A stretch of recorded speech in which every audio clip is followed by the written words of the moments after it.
समाजवादी अधिवक्ता के प्रदीप कुमार प्रदेश अध्यक्ष से जमाती को लेकर हमारे संवाददाता शुभम गुप्ता से हुई खास बातचीत। क्या कुछ कहा इस खास बातचीत में, चलिए सुनते हैं। नमस्कार, आप देख रहे हैं केपीएन न्यूज चैनल। आज हमारे साथ समाजवादी अधिवक्ता के प्रदेश अध्यक्ष हैं, जो कि इनसे हम खास बातचीत करते हैं किसानों को लेकर, और कई मुद्दे हैं जो कि हमारी खास बातचीत होगी। तो पहले तो आपका बहुत बहुत स्वागत हमारे चैनल में। जी, मैं प्रदीप कुमार, प्रदेश अध्यक्ष समाजवादी अधिवक्ता सभा। सर्वप्रथम आप लोगों को पधारने के लिए बहुत बहुत धन्यवाद कि आप लोग यहाँ आए। और जैसा कि सबसे पहले चर्चा हम करना चाहेंगे, कल एक फैसला आया है तबलीगी जमात के लिए, तबलीगी जमात के विषय में सीजीएम महोदय लखनऊ के कोर्ट से, जिसमें जो तबलीगी जमात के ऊपर तमाम सारे कोरोना के दौरान बहुत सारे आरोप लगाए गए थे, कोरोना फैलाने का आरोप लगाया गया था।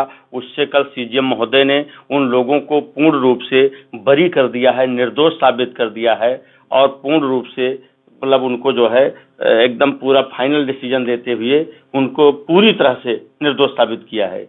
तो अब इस तरह से ये जो है, जब ये समझ लीजिए कि आप तबलीगी जमात है क्या, जिसको तरह तरह के उस पर आरोप लगते रहे। तबलीगी जमात जो है वो विशुद्ध रूप से इस्लामिक अध्यात्म का एक स्वरूप है, जो ईश्वर के निकट पहुंचने के मार्ग का प्रचार प्रसार करता है।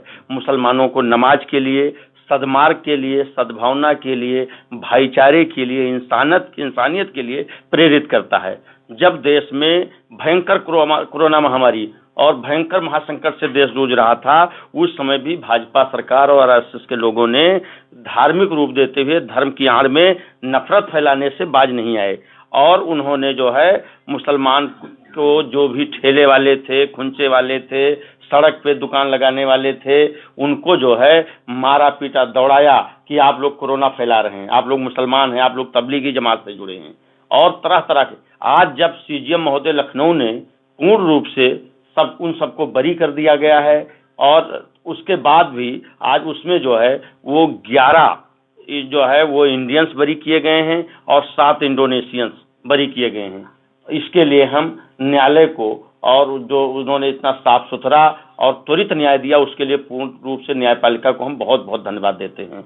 अब हम बात करते हैं सबसे पहले उस विषय में कि जब ये बहुत भयंकर बीमारी इस देश में चल रही थी, तो उसमें इनको झोंका गया और ये कहा गया कि ये सारी चीजें तब जो है, जैसे आज की डेट में किसान आंदोलन चल रहा है, किसानों को खालिस्तानी, पाकिस्तानी, आज भी किसानों को भी धर्म की आड़ में झोंका जा रहा है, उनमें भी धर्म पूरा किया जा रहा है कि ये खालिस्तानी है, पाकिस्तानी है, आतंकवादी है। इसी तरह से उस समय भी किया गया था। तो ये निर्णय आया है न्यायपालिका का, उससे भाजपा के ये निर्णय नहीं है, ये भाजपा के गाल पर एक न्यायपालिका का जोरदार तमाचा है। और भाजपा ने खुद को भी और पूरे देश को विश्व जनमानस के सामने, विश्व समुदाय के सामने अपमानित करने का काम किया है। और अगर जरा सा भी उनके अंदर शर्म बची है, तो उनको बहुत जल्दी एक प्रेस कॉन्फ्रेंस करके और जो है तुरंत रूप उनको पूरे देश के सामने और विश्व समुदाय से के समक्ष माफी मांगनी चाहिए। और उसके बाद जो है इनको, तभी इस देश में लोकतंत्र को हम जिंदा मान सकते हैं।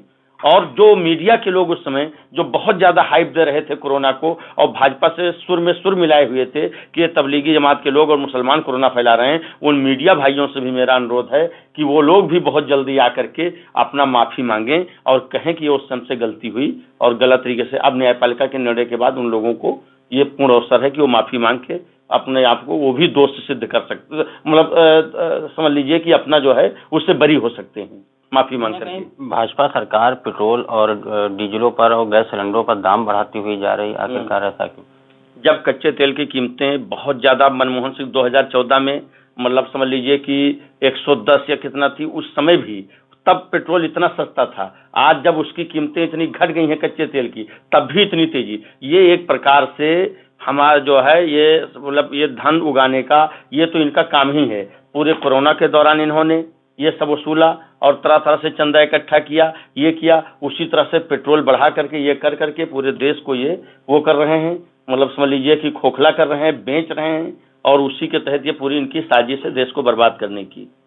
प्रदीप जी, जैसे कि अभी किसान आंदोलन चल रहा था जी, उसमें ये कहा गया कि लोग खालिस्तान से हैं जी, भगवा झंडा फहराया गया, उस पर आपका क्या कहना है? ये तो कोई भी मुद्दा आता है देश में, जब भी कुछ होता है, कोई चीज होती है, कोई विकास हो, कोई अच्छा काम, तो ये तो इनके ये आड़ लेते हैं इसका। ये आरएसएस 100 सालों से काम कर रही है, जब से आरएसएस बनी है तब से वो केवल धर्म पे ही काम कर रहे। एक मुसलमान, खालिस्तान, पाकिस्तान, अफगानिस्तान, बलूचिस्तान, शमशान और कब्रिस्तान, इसी की तरफ वो मोड़ देती है सारी चीजों को। ये उनका एक बहुत बड़ा वो बन चुका है प्रोपेगेंडा। कुछ भी हम करते हैं, कोई हमारे समाजवादी पार्टी के राष्ट्रीय अध्यक्ष इतना सारा काम किया, और जब हम कोई काम जनता के बीच में लेके जाते वो कुछ सुनने के, उसके दिमाग में एक धुंध भरा है, एक धुआं भरा है, जब वो साफ ही नहीं हो पा रहा है। इसीलिए इन्होंने बनाया है, इसके लिए माहौल तैयार किया है पिछले 100 सालों में इनके खिलाफ, और मुसलमान को एक खलनायक साबित किया है इस देश में कि ये मुसलमान ही इस देश को सबसे ज्यादा नुकसान पहुंचा रहे हैं। जबकि आजादी का दौर चल रहा था,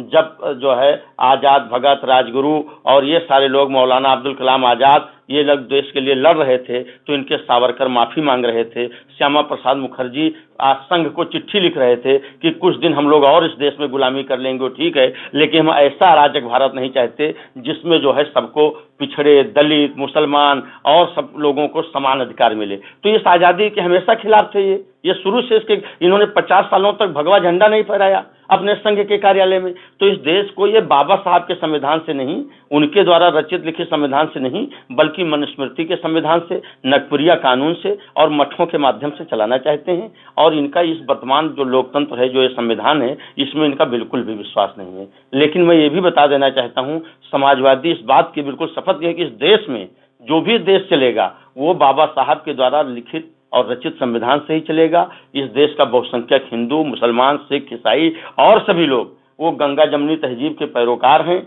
और गंगा जमनी तहजीब से ये देश अच्छे से चल सकता। ये धार्मिक उन्माद से और किसी एक धर्म को इस तरह से वो करके राजनीति करके इस देश को नहीं चलाया जा सकता। उसके परिणाम अच्छे नहीं होंगे। आज अगर बहुत कुछ नहीं आएगा तो उसके दुष्परिणाम बहुत बाद में आएंगे, और आने वाली हमारी पुश्तों को, हमारी पीढ़ियों को उसके परिणाम भुगतने पड़ेंगे। ये हमारे साथ थे समाजवादी अधिवक्ता उत्तर प्रदेश के प्रदेश अध्यक्ष। कैमरा पर्सन पाल मिश्रा के साथ शुभम गुप्ता, लखनऊ।